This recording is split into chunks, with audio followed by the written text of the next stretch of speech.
I say it's one of the biggest myths of our culture, right? And here it is. I have to feel a certain way to do a certain thing. No. Work on doing a certain thing and then notice how you feel after. Hello, everyone. Welcome back. It's time for another episode of the Ramos Law Difference Makers podcast. And this is a special episode. This is one where I get to bring back Dr. Ron. And you guys have heard Dr. Ron on our podcast. If you've been listening before, he shared with us information about mental health. Today, we're going to follow up on that. So I'm super excited to have Dr. Ron back. And for those of you that are new listeners, my name is Dr. Jim Hoven, and I am your host of the Ramos Law Difference Makers podcast. And our whole goal, our whole role here, and our responsibility is to bring to light people who are making a difference in the lives of others. And Dr. Ron is certainly doing that. We were visiting pre-show about some of the different ventures he's got going, some of the things going on in his life. And you know, the cool thing is he's making a difference in people who have been in trauma, physical trauma, car accidents, different kinds of injury situations, and also people like the rest of us that have gone through mental trauma and emotional trauma. And so the cool but unfortunate things we're all going through, including Dr. Ron. He's going through his own tough times, so we're all in this together. And today, our special topic is going to be about depression. And so we're going to spend some time talking about depression. Dr. Ron, welcome back. Thank you so much for having me. Yeah. It was a pleasure being here. And listen, we got some rave reviews. I know we were talking about this a few minutes ago as well. Our staff enjoyed having you here so much. We sent out a link of our video to all of our team members, 150 strong, got the link of the message that you shared with us live here a couple of months ago now. And it was so well received. In fact, the way we sent it out, like any teaser video, we sent out the link and then we sent out testimonials of people who and what they got from it. And the comments were things like, it was so helpful. He just helped me get so grounded. It made so much sense. And all of those things, when you can communicate deep, important, profound messages in a way that people get, nice. That's true communication. So thank you so much for doing that. I mean, you guys are a force to be reckoned with. I love coming here. You know, I mean, just even walking through the halls and seeing the messages, you know, on your, the stations, the workstations and areas. I mean, it's just, I love it. You guys are great. Thank you. Well, we're going to talk about depression today, and this could go on for hours and hours. Obviously, there's volumes written on this topic, and so for us to bring it down into something that's bite-sized and that people can get a hold of and maybe get some benefit from, can you first define what is depression versus sadness versus a bad day? Is there a definitive term, or is there a scale of depression? I was afraid you were going to start off like that. Defining depression is like defining love. You know, I mean, it's really hard to do. As we were talking before we even started, right? The brain kind of conceptualizes things in metaphors and pictures and poems and work for art, right? Like these are things that really capture when people talk about being depressed, right? Being alone. So, I think one of the best definitions I've heard of depression is the helpless or hopeless feeling that the past is going to repeat itself. You know, wow. I mean, I think that really captures it. Of course, we can get into the kind of the diagnostic areas, and that's really easy too. You could just, look up diagnostic criteria for depression. And if you have a constellation of symptoms for 2 weeks or longer, then you've got, you're leaning strongly towards depression, or might be clinically depressed. So 2 weeks. 2 weeks or longer. That surprises me that something that short of time would be considered depression. Does depression have a life cycle, like acute, subacute, and chronic too? Yes, there are,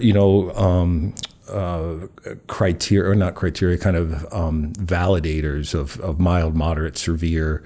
And then there's different forms of depression, right? So you have the kind of acute, major depressive disorder, and then you've got long-term, people that kind of cycle in and out of depression. It's more pervasive.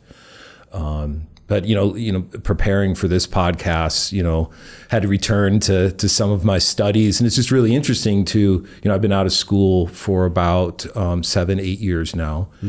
and listening to newer podcasts, newer information on this stuff, reading new literature. It's like, this is the most kind of like the worldwide illness, it seems, right? I mean, it's got higher stats than, so many things that are medically being paid attention to, like heart disease, cholesterol, all this different stuff. So yes, there's a lot of different types of depression. There are some key factors that I think are important for people to pay attention to, right? So obviously low mood, sadness, it's kind of like a sadness on steroids, if you will, okay. Right? Because sadness is a normal part of the human condition, right? I mean, we want to feel sad. Sadness has a lot to do with love, right? When a relationship has a fissure or we're working hard towards something and we don't get it, right? I mean, sadness is important, right? There's information in sadness that allows us to pivot and shift. Well, when we can't pivot and shift and that sadness kind of gets that momentum, then our affect starts getting hit harder, right? And define affect. So affect is happens in a deeper part of our brain, right? It's like the emotion without the words, right? So I could say I feel depressed, right? But the affect is like what you would pick up from me. Okay. Being in the room, right? Okay. It's like, man, Ron's feeling low. Yeah. I could feel that from him. Yeah. And so when, we start getting into those kind of lower or kind of heavier kind of levels of sadness, then we're knocking at the door of depression. But also vitality, right? When someone just loses their oomph, their vitality, their ability to approach and engage, that's a big sign, I think, of depression. What causes these episodes or this condition of depression? Is it the list too long to even go through, or is it a series of buckets? How does it come about? I think that's kind of the hard part, right? Because there's lots of different things that can cause it. So, I specialize in trauma. So trauma, depression and trauma are co-travelers. Depression and anxiety are co-travelers. Like, we know that there are some parts of the brain, like depression, anxiety, and trauma, have an increased amygdala, or amygdala is kind of more active. When I say increased amygdala, I meant the size of it, increases and it's more active. And so there's this constant kind of alertness. And with depression, we have a really strong negative bias. So there's an alertness towards more bad things, which is very similar to trauma, right? And isn't that part of our natural reptile brain? Is that, I was just listening, you and I were talking about Peter Attia's podcast a little bit ago, and I'm listening to this guy talk about happiness, right? And which is kind of the opposite of depression. And just like you're talking about, depression has certain symptoms. Happiness has certain symptoms, but happiness and the emotion of being happy are two separate things. Yes. Which is pretty interesting. And when I'm thinking about these two kind of being on opposite ends, when I input information into my system, I have to somehow interpret whether it makes me feel sad, neutral, happy, or something along the continuum. Is a lot of depression how we're wired to interpret the information that comes in, or is it a biological thing? Is it a mix? Yeah, I think it's several different things, right? So there's a genetic component, right? There's their life experience component, or adverse experiences, certainly, health conditions, or component, activity in general. I mean, so there's these really important components that, when you have enough overlap between them, then, people experience depression. Yeah. And I think, I think we talked about this last time, this idea of negative bias, yes. Right? So I think it's so important, right? So our nervous system has one job. The job is survival. What kills us? Good things or bad things? Bad things kill us. So the nervous system is going to have a bias towards bad things. That's kind of the short story, right? Yes. But it's, once that bias is tuned, We're going to lean more and more that way. We're going to internalize more. Things become more global, right? So the sadness or badness, we start seeing it in many areas of our life, and it becomes stable, right? So that just that sadness is kind of becomes pervasive, and the mind and its ability to free itself, it also, imprisons itself, right? And in its brilliance, there's folly. And so, when we are in that depression, we can hear truths. I love you. And it just like the mind goes, so what? Right. Right. So, people love you, you're good at your job. And the mind goes, no, I'm not. Yeah. That's, so it makes the mind in depression can make a liar even out of truth, because we just don't get it when we're depressed. And so obviously we're going to come to what to do with depression. But as we move that direction, when you're a specialist in trauma, if there's depression, like trauma is your specialty, dealing with the physical, emotional, mental side of it. If depression has a traumatic component, is it a different type of depression than if it's just no physical trauma involved? Do those look the same, or are there distinguishable differences? I think that's a great question. I'd have to think more about that. But symptoms are symptoms, yes. right? So right.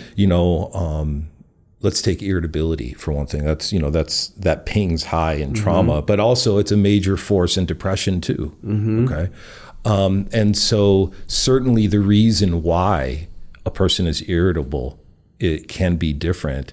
But when there's a certain constellation of symptoms and they are checked, right? So irritability, not wanting to socialize, crying, for no reason, or wanting to cry but can't cry, regardless whether it's about trauma or depression, it's like it's there, and they are feeling it, regardless of where it's coming from or why it came about, right? Going back to your question about, what causes this, when we were talking about the amygdala, yes, there's the prefrontal cortex, especially the dorsolateral prefrontal cortex, is a big part of depression, it seems. So there are these areas of our brain that are kind of the brakes of emotion and affect, and that's this prefrontal cortex. And when that doesn't have enough blood flow, it seems like all of that emotion just goes and it just doesn't get checked. Right. And the amygdala is kind of our stress reactor, kind of things are coming in and going crazy, right? It's the fire alarm. It is not necessarily where, where the emotion is happening. That's happening in a lot of places throughout our limbic system, but it's part of the limbic system, and it just says something's wrong. It's that fire alarm. And then other parts and memories start pinging, and we start kind of leaning into that bias, that confirmation through our memories. Like, well, this happened then, it's probably going to happen again, right? And that's that helpless or hopeless feeling that the past is going to repeat itself. And so it's just a quagmire, right? I mean, when someone's depressed, it's heart-wrenching to see them. And it's interesting for me because, and I don't say this out of any kind of gloating, I literally cannot say that I've ever been depressed in over 55 years of life. I can't say that I've been depressed, which probably means that I haven't been. It's a blessing. Because a lot of people, from what you're saying, I mean, I've seen people, and when I was practicing in my chiropractic world, I would see patients that had these signs and symptoms we're talking about and that had been with treatment. And I feel so badly for them. Going back to our trauma conversation, we would see people that had been in accidents or hit their head in some way, and it seemed like some of that was tougher to deal with than if they only had the loss of something or someone close to them, or if they had horrible lifestyle habits. Because I know for sure that if you don't exercise, and if you eat horribly, and if you don't have a good stress management program, and you sleep poorly, that's a recipe for all kinds of mental health issues, including, I would imagine, some of these depressive episodes. But you throw a brain injury on top of that, and holy cow, that's the the unholy grail of all of that. And so I can't imagine, like when you're seeing your patients for depression, I can't imagine that you can treat them unifactorially. You've got to bring in a whole host of things to start helping someone feel better after you determine what's causing it. Is that accurate? Is that kind of the flow of it? Or do you have to deal with what's causing it? Sometimes not, right? Okay. Sometimes it's more important to engage kind of with behavioral activation, but certainly most importantly is meeting people where they're at. It is very, very different when a person has never experienced depression and they get hit from behind, and part of their spine blows out and they get a TBI, and there's no reference point for it. Mm-hmm. And the clinical consequences of their head getting rocked like that, causes depression in a vast number of people with TBIs. And it's just like their whole life turns upside down, and it doesn't make sense in a way, right? Like I'm sitting at a stop sign, everyone should be following the rules, and I get blasted by someone who's looking at their phone. It's like it's so hard to make sense of the randomness of that. Yes. Right? Yes. And that brings anger. It wasn't my fault. Well, there's a lot. Yeah. It's a lot of anger and a lot of anger at all sorts of things, like at the person who did it, life, angry at God, like why has this happened to me? The insurance companies who are giving them grief, going to all the doctor's visits. Yeah. Mad at life. Yeah. Right. And so that's, that depression is very different than someone who's been struggling with it since 18 years old or younger. And you'd mentioned heredity is a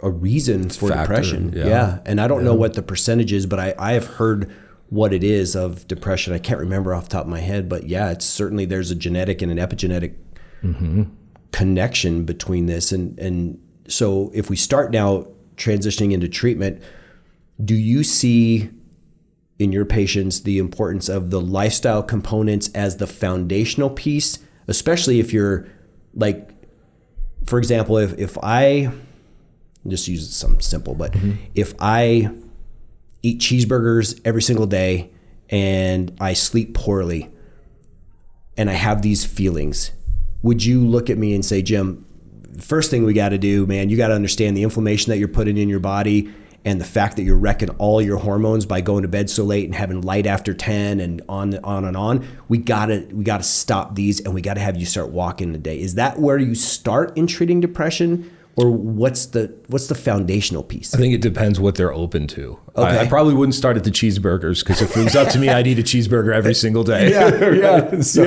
But I get what you're saying, right? Like, sleep hygiene, diet. We know from the studies around happiness, right? Like exercise, healthy relationships, and meaningful behavior. Like those are like the three things. So repeat those, make sure people get that. Exercise, right? Which doesn't mean necessarily lifting weights. Like, I walked, I just hopped on the treadmill. Everything seemed heavy this morning. I wasn't in the mood. So I just walked for 2 miles. Yes. And it wasn't really fast. I'd listened to a podcast and just walked, right? And so, walking outside, go to a mall and walk, right? But like we're made to walk a lot of miles every single day. I heard one scientist say we're made physically to walk around 20 miles a day, which kind of blows my mind. That's huge. Right? And I don't know whether that's hearsay or not, but it makes sense, right? Hunter-gatherers, right? I mean, where we've come from.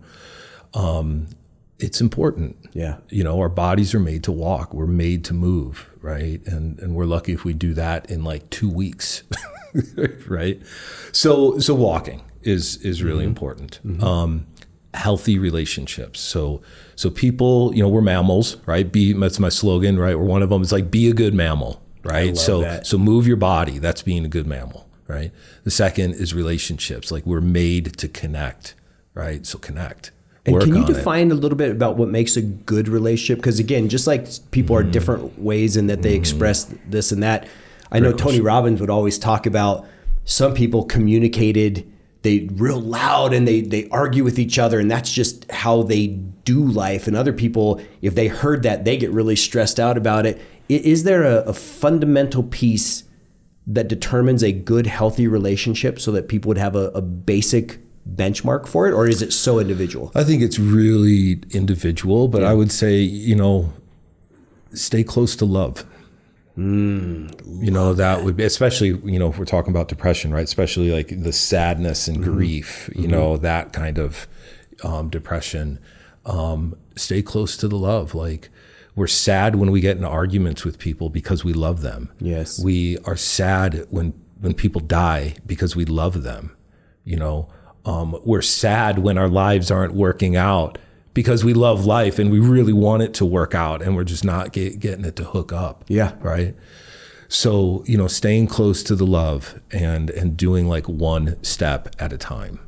Right. Like we a lot of times the folly of the mind will say, all right, I listen to this podcast, I'm going to change everything. It's like, you can, if you have the discipline to do that, go for it. Yeah. But it's more about the consistency in small actions. So in Zen, there's a saying like, it's like water dripping on a rock, right? Like, you could throw that rock into a river, fast moving river, and it will change, of course, over time, but it ain't going to change, if you retrieve the rock in 5 minutes, right?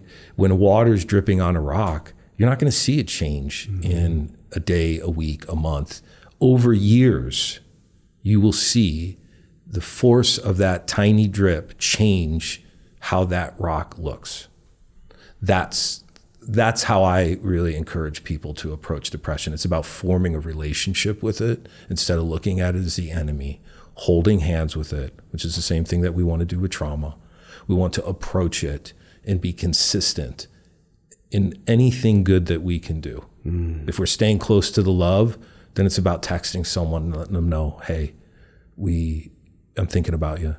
I miss you. I hope you have a good day. Which is like the hardest thing to do when we're depressed, because we want other people, not everyone, but a lot of people want people to check on them. It's just like they're lonely. Right. So lonely at like such a heartfelt level. Yeah. And so it's really hard to reach out for others. And so what I encourage people to do is like, do the opposite of how you feel. Oh, even though you don't want to do it, that's exactly what you need to do. I didn't want to move this morning. I walked. Yeah. I couldn't move the way I wanted to move, but I moved something. Yes. Right. I'm upset at that person. I'm going to reach out to them and tell them I'm thinking about them. Wow. Right. I don't want to make the bed, or whatever behavior is small, like making a bed. I'm going to do it anyway, because feelings really have nothing to do with it. Yeah. Right. So it's I say it's one of the biggest myths of our culture. Right. And here it is. I have to feel a certain way to do a certain thing. No. Work on doing a certain thing and then notice how you feel after. Right. Right. And that starts the opportunity that we have to complete tasks, to reach out to someone. Our nervous system likes that. It likes completing things. Right. And this is the role that we get into, kind of dopamine and all that positive reinforcement stuff. So we want to complete tasks, little tasks, consistently. Right. So, those are things that can help. So, so we talked about exercise, meaningful relationships, stay close to the love, engage, right? And then meaning in general, right? We want to do meaningful things, and that can be task completion. That can be, the most important thing to do today is the thing that we don't want to do, right? So again, it's a little bit of that paradoxical thinking. And it's hard because it all takes discipline. Yeah. And that's like the last thing that you want to do when you're depressed. Would the concept of ending your own suffering by helping someone else through their suffering fall into that last bucket of doing something of meaning? I think certainly. Yeah. I mean, certainly, I think we would call that service, right? Just being able to help someone else, it's such a good, human thing, such a good mammal thing to do. Yeah. I love that. Being a good mammal. Be a good mammal. The other thing that I want to mention, I think is important is, when people think about sadness, depression, they think of, this loneliness, this weight, that helpless or hopeless feeling that the past is going to repeat itself. But there are so many people that are experiencing depression and that go to work every day. They're showing up every day and they have more of that internal experience of disconnect, loneliness, and so that's why it's important to get with a professional, right? There is things that we can do, talking about it, the talking cure. That's what psychotherapy is. Yeah. Medication, everything from, ketamine or transcranial magnetic stimulation, right? TMS. These are really great interventions for depression. I've really heard that, and that's all on the forefront now of treating depression, along with even things like psychedelics where appropriate and done under incredibly guided supervision and things like that. And so the treatment for depression spans this huge gamut, right? From lifestyle stuff to medication to these therapies that we were talking about, like TMS. If someone is feeling that they might be depressed, is that when they should get checked out? When is the right time to say, I need help versus, I've been off for a couple of weeks. I don't know why, but I just feel off. Yeah, I think, nothing replaces intuition. And I would wonder whether that paradoxical approach, like, I feel depressed, I should go talk to someone. I'm not going to talk to someone. Then you should probably talk to someone. Right? So, yeah. Right, because our mind, it's hard to take responsibility and say, this is my problem. Yeah. Right. So, yeah, there's probably more interventions now than ever. So, looking back 50 years ago, TMS, ketamine, psychedelics a little bit, but different, kind of a different push than is happening now. And I would hope from 50 years from now, we'd have more. Yes. Right. So, it's just get educated about it, reach out to someone and get an appointment. So, what about us as family members, friends, coworkers? If we see someone who's just not like they normally are, and it's been dragging on for weeks or months, do we have a role and a responsibility as a good family member, friend, team member, partner, whatever it might be, to say something? And if so, how do you go about that, where it doesn't need to be an intervention, or is it something that you're just checking in on someone? Because I would imagine if someone doesn't want to do what they don't want to do, they probably don't want to hear it either. Right. And so, I'm kind of an East Coast boy, so it's just all about, say what's happening, right? You spit some truth. Just put it out there. So I would say, compassionately firm is a really nice combination of words that then we have someone and we're kind of following the idea of staying close to the love and following kind of our mammal genetics, then of course we want to say something. It's about how we say it. Yeah. Letting them know how much you love them and that you've noticed that something's off. And you can, you don't have to say it all at one time. You can say, you can have 3 different conversations over 10 days, and kind of just, up the message as you go. It all depends on the context. Yes. It depends on the relationship. But certainly I think, there's an old saying that the eyes are set up to see everything but ourselves. And so sometimes we're off and we don't even realize we're off, and we need another set of eyes to go, hey, looks like you're off. Like, what's going on? Like, I'm here to talk. Like, let's go for a walk. Let's get an appetizer. Let's see what's cooking here. Wow.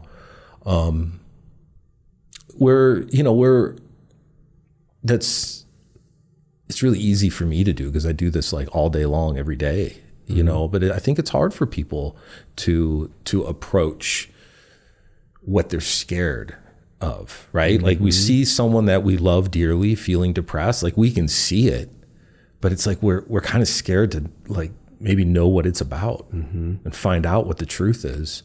So we kind of, we avoid it. That's a really good point. I hadn't thought about that. I thought more of so many of us are not wired to deal with confrontation. And for me to tell someone that something seems wrong could be me starting a confrontation. But what you just said makes total sense too. Yeah. Man, if this uncovers something, I don't know that I'm prepared to deal with it. If they say they're going through a drug problem or a divorce or loss of a job, or what am I going to do then? Like, I hadn't thought about that. Or how about just even, more subtle, like all those things, yes to all those things, but how about like, I just feel really lonely in this relationship, or I love my job, but I'm not feeling satisfied in it anymore. Like, I miss going fishing. my body's changing. I'm getting older. Like I'm not able to work out like I used to, right? So there's all these little things. Great point. That, are powerful. And when you have enough little things, in that bucket that you mentioned earlier, they add up, and that bucket starts getting heavy. Heavy. Wow. Yeah. So when you're going through treatment with someone, do you have a typical structure or a pathway for them, or does it depend where they're at in their journey, where again you start considering maybe lifestyle as a fundamental piece, then along with a medication or supplements and or some of these other therapies? Is there something that you tend to look at from your perspective as a person that does this every day? I really, this answer drives people crazy. It depends. Yeah. It's just meeting people where they're at, so I'm part owner of a clinic, Mind Spa. It's in the Denver Tech Center. And so we have a psychiatrist, Dr. Eric French. We have ketamine, we have TMS. And so, of course, medication is important, but I'm always looking at lifestyle. I'm always looking at sleep, caffeine intake, exercise, meaningful behaviors. One of my sayings is, meditate, don't medicate, but, I've been depressed, especially after those accidents that I told you about last time. Yes. I was clinically depressed. I was on antidepressants, and they help. And I'm meditating. I've been working with Eastern philosophy for, and it's almost 30 years now. Wow. And it's really important to kind of learn how to do that and be in relationship with ourselves, and listen, right? Like depression as an advisor is it's sometimes hard to hear the messages that our mind is saying. When we quiet everything down, we can hear the truth in ourselves. Then it's about the discipline to take action on it. Yeah. Right. And if we don't take that reflective time, are we operating with a shield over us or a cloth that doesn't allow us to see the truth as easily as if we do have a clear mind? Because meditating is not easy, and it's something that you have to work at. And it's maybe it's simple, but it's not easy kind of thing. Yeah. No, there's so many layers to it. Yeah. I mean, so even just contemplation, right? Just thinking about how I'm thinking. Okay. And being able to, slow everything down and just like, I don't feel well. My bucket is full. I'm burdened. What's happening here? And can I do this how long have I been feeling this? Can I do it on my own? It's time to reach out. I want to live different, but it's a marathon. Yeah. I think all mental health, after we've experienced adverse conditions, it is about a relationship with the adversity. There's people relapse from not relapse, maybe not isn't the right word, but people experience depression many times in a lifetime, and that doesn't mean we're broken. It just means like we're in the fight, and we keep getting hits, and our body does these things, our brain does these things, and I gotta, get to a new zero. I gotta learn something else as we keep engaging. Wow, that's so good. It's part of the journey. It is. You are for not some of us, destined to be there if you choose not to. A lot of this is personal choice at the end of the day, right? Is that I think so. Fair I think to a say? lot of it comes down to choice, right? I mean,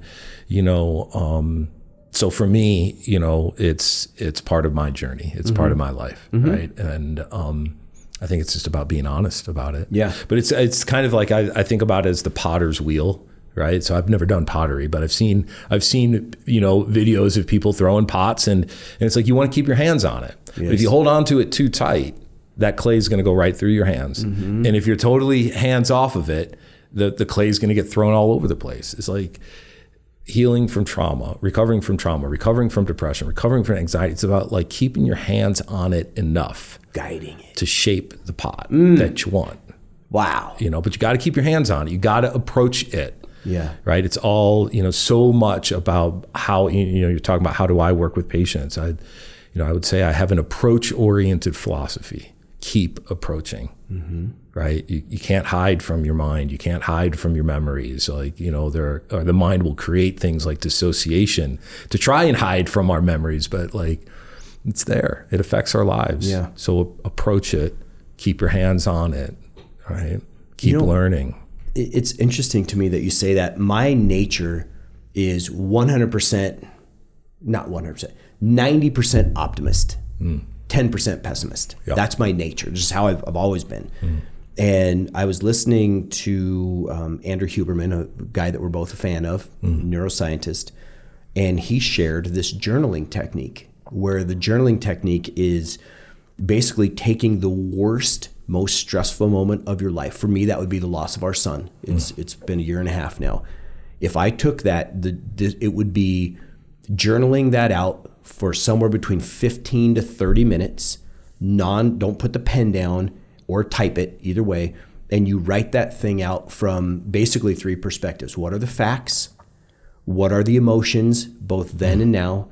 And what are the links between that event and what the future may or may not hold? Yeah. Do that exercise 4 consecutive times about the same event, whether that be once a week or once a day or something, just within a month, do it 4 times.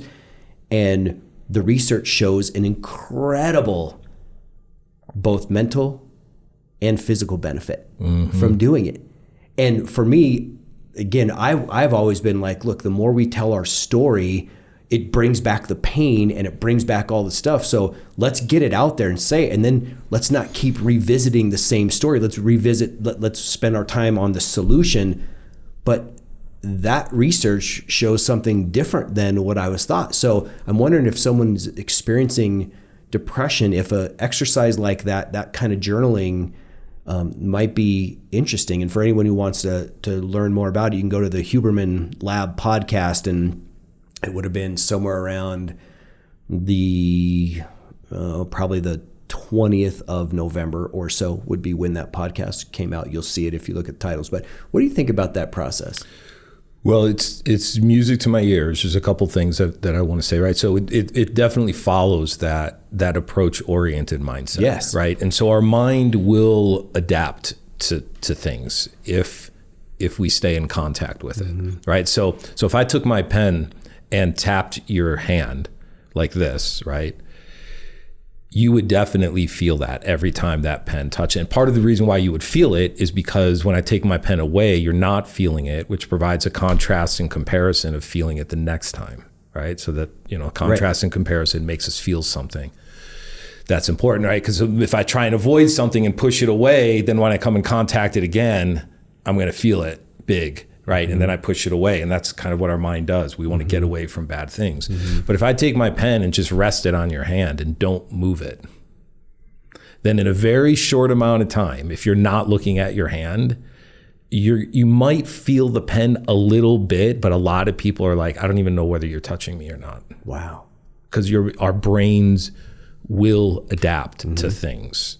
Our brains adapt to chipped teeth. Our brains adapt to new shoes. We call those blisters and calluses, right? And so our bodies will adapt to things, but at first it's uncomfortable. And so that's kind of that approach-oriented mentality is just like touch it, stay in contact with it, and let your mind organize around it. It will make the connections needed that allow the suffering to decrease. And maybe the suffering doesn't decrease, but maybe understanding increases. The meaning of it changes somehow. So good. So that's really good. And I'd say when, if someone's depressed, I might say, yes, try that, but make sure you're talking to your therapist about it, right? Absolutely. Because I think trauma is different than depression. I mean, there's certainly siblings, right? They unfortunately they get along really well sometimes. So we want a life preserver. We want someone to know, like I'm doing this thing, and I don't know if it's going to increase my burden or lighten the load. I like that. But we got to be wise about it. Let someone know, just like when you're going out, hey, I'll be out here, I'll be doing this. Yeah. That makes, what a great point. Yeah, and I'm sure, the Huberman Lab did that. I mean, there's probably protocols around it. And, it's important, right? Whether it's psychedelics or, kind of a cognitive experience like this, it's like we want people to know what we're doing and keep an eye on us. So good. Yeah. So as we wrap this up, are there any other thoughts that you have, things that you want to talk about or share regarding our all-important topic of depression? I think one of the only other thing, I mean, there's so much to talk about. Like you said, we could talk about this all day, right? Yep. But, a lot of times, change is really hard. And AA has a great saying, change is really easy. All you have to do is change everything, which makes it really hard, right? And it's tough. So, one of the things that we want to look at when we're depressed or, anything that we need to change is this idea of secondary gains, which can keep people from making the change that they want, right? And so here's the idea. If we'll use depression as an example, right? Like if I stop being sad, then people will want more from me. I'll have to work harder, right? I'll have, if I stop being sad, maybe these people that I love won't pay attention. They'll stop asking if I'm okay. Right? So there's all these reasons that happen as a consequence of the hard thing or the bad thing that we're experiencing with trauma, anxiety, depression, right? But there's reasons why we don't want to change as much as there's the deep feeling of wanting to change, and addressing those secondary gains and working through them. And so much of it has to do with communicating with the loved one, and obviously communicating with the therapist first. But it's like, if I become happier, it's not that I'm going to lose attention from the people I love. I might just have to communicate to them about, hey, as I am transcending this, as I'm building this relationship and learning new skills, it's really important to me that I feel like you keep caring.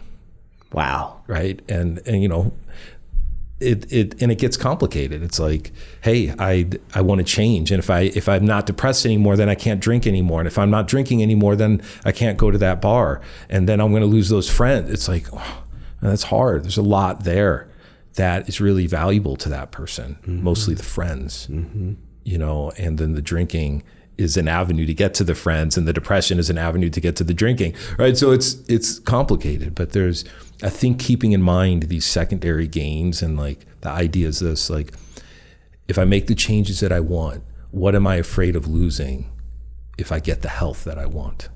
Right.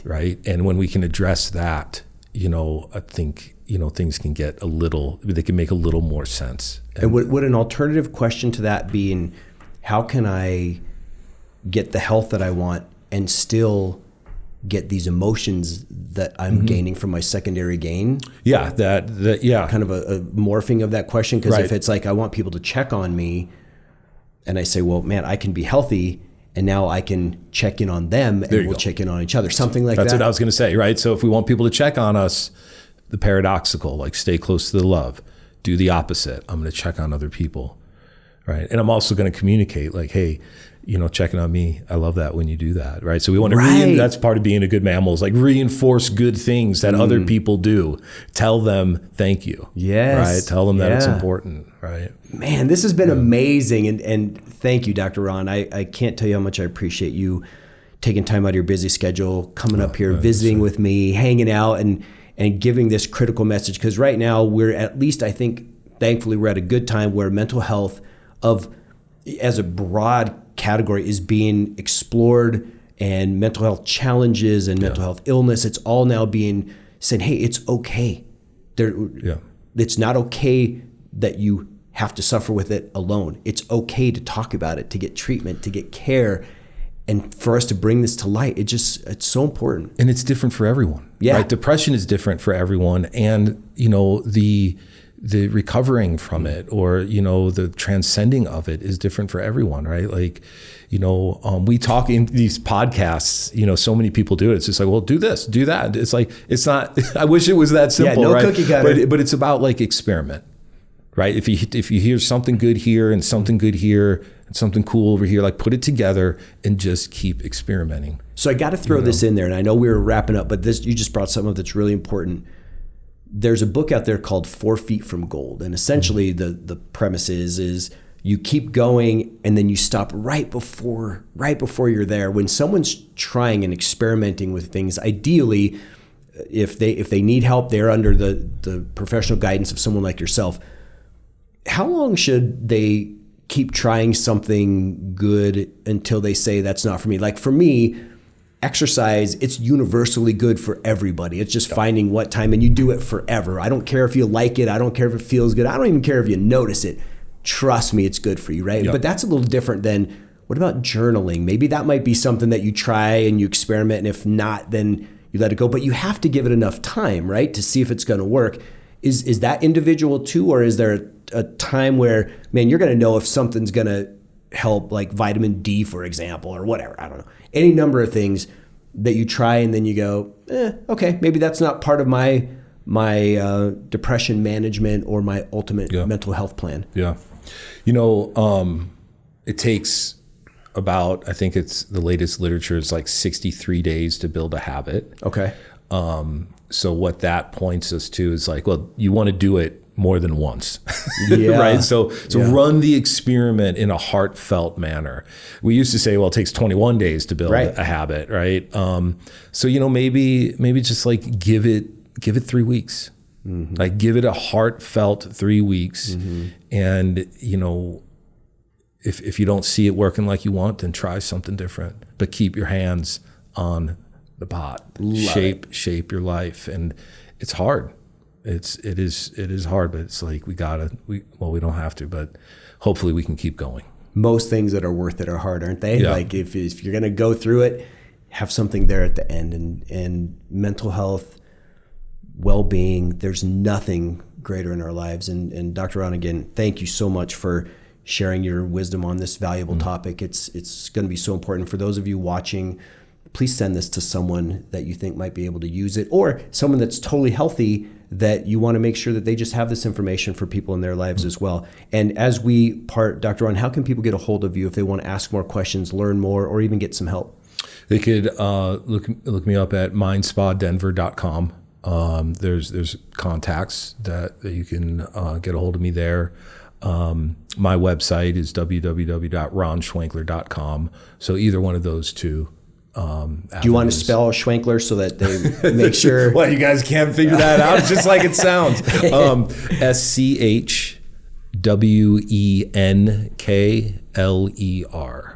Yep. So just like it sounds. Just like it sounds. RonSchwenkler.com. Well, this has been again a wonderful episode, man. I feel like I have more tools. I feel like I have a better perspective, and I know everyone watching and listening does too. So we are going to be, and here's a little announcement for you guys. This is Dr. Ron's second time with us, and he has very kindly agreed to kind of be our resource for all things mental health. And we're going to continue the series of these topics and these conversations on various topics and subjects of mental health, and I'm really excited. So you'll be seeing more of Dr. Ron, hearing more from him, and in the meantime, go follow him, check him out, and between now and whenever the next time we either talk or visit, please, please, please make sure that you too go make a difference.